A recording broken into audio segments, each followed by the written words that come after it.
How great is the Lord, how deserving of praise, in the city of our God, which sits on his holy mountain. It is high and magnificent.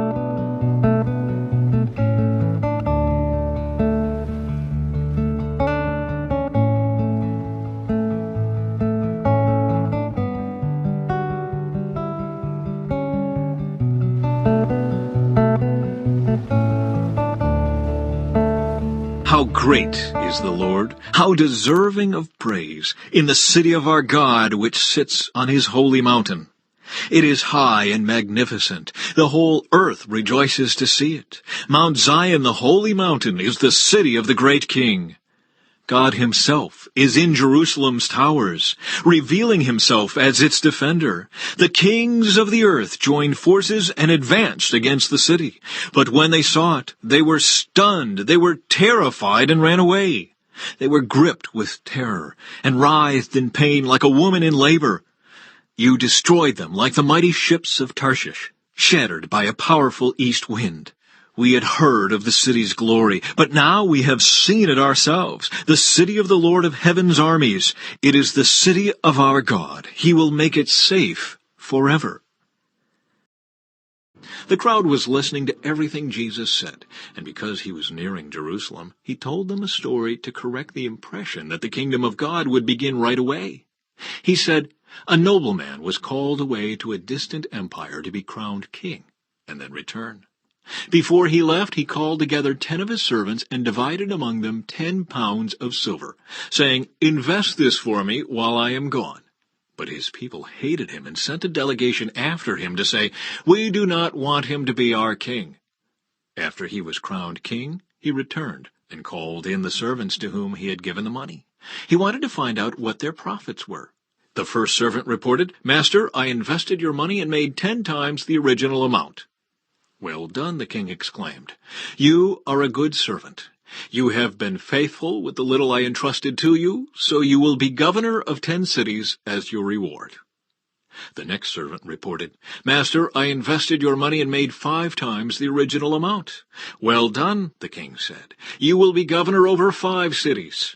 But the third servant brought back only the original amount of money and said, 'Master, I hid your money and kept it safe. I was afraid because you are a hard man to deal with, taking what isn't yours and harvesting crops you didn't plant.' 'You wicked servant,' the king roared. 'Your own words condemn you. If you knew that I'm a hard man who takes what isn't mine and harvests crops I didn't plant, why didn't you deposit my money in the bank? At least I could have gotten some interest on it.'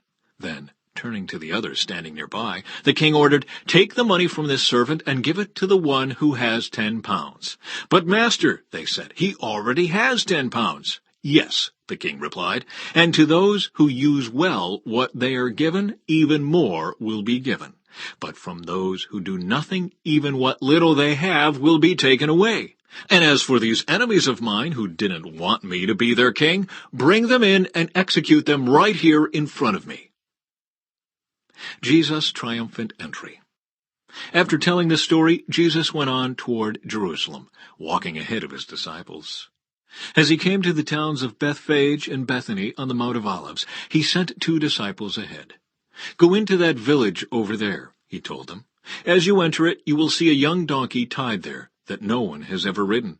Untie it and bring it here. If anyone asks, 'Why are you untying that colt?' just say, 'The Lord needs it.'" So they went and found the colt, just as Jesus had said. And sure enough, as they were untying it, the owners asked them, "Why are you untying that colt?" And the disciples simply replied, "The Lord needs it." So they brought the colt to Jesus and threw their garments over it for him to ride on. As he rode along, the crowds spread out their garments on the road ahead of him. When he reached the place where the road started down the Mount of Olives, all of his followers began to shout and sing as they walked along, praising God for all the wonderful miracles they had seen. "Blessings on the King who comes in the name of the Lord. Peace in heaven and glory in highest heaven." But some of the Pharisees among the crowd said, "Teacher, rebuke your followers for saying things like that." He replied, "If they kept quiet, the stones along the road would burst into cheers." Jesus weeps over Jerusalem. But as he came closer to Jerusalem and saw the city ahead, he began to weep. How I wish today that you of all people would understand the way to peace, but now it is too late, and peace is hidden from your eyes. Before long your enemies will build ramparts against your walls and encircle you and close in on you from every side. They will crush you into the ground, and your children with you. Your enemies will not leave a single stone in place, because you did not accept your opportunity for salvation. This command I am giving you today is not too difficult for you to understand, and it is not beyond your reach. It is not kept in heaven, so distant that you must ask, who will go up to heaven and bring it down so we can hear it and obey? It is not kept beyond the sea, so far away that you must ask, who will cross the sea to bring it to us so we can hear it and obey? No, the message is very close at hand. It is on your lips and in your heart so that you can obey it. Now listen, today I am giving you a choice between life and death, between prosperity and disaster. For I command you this day to love the Lord your God and to keep his commands, decrees, and regulations by walking in his ways. If you do this, you will live and multiply, and the Lord your God will bless you in the land you are about to enter and occupy. But if your heart turns away and you refuse to listen, and if you are drawn away to serve and worship other gods, then I warn you now that you will certainly be destroyed. You will not live a long, good life in the land you are crossing the Jordan to occupy. Today I have given you the choice between life and death, between blessings and curses. Now I call on heaven and earth to witness the choice you make. Oh, that you would choose life, so that you and your descendants might live. You can make this choice by loving the Lord your God, obeying him, and committing yourself firmly to him. This is the key to your life. And if you love and obey the Lord, you will live long in the land the Lord swore to give your ancestors, Abraham, Isaac, and Jacob.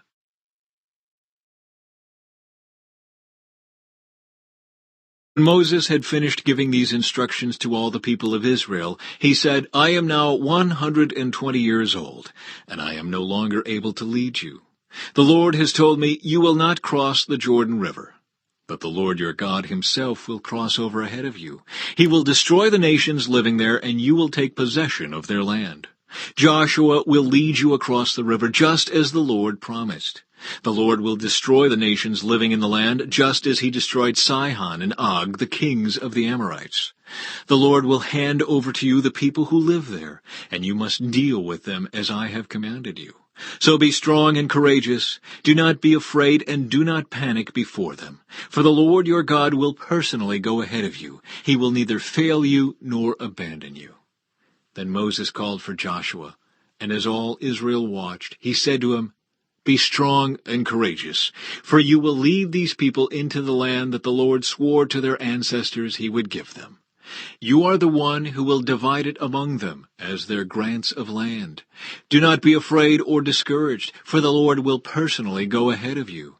He will be with you. He will neither fail you nor abandon you. Public reading of the Book of Instruction.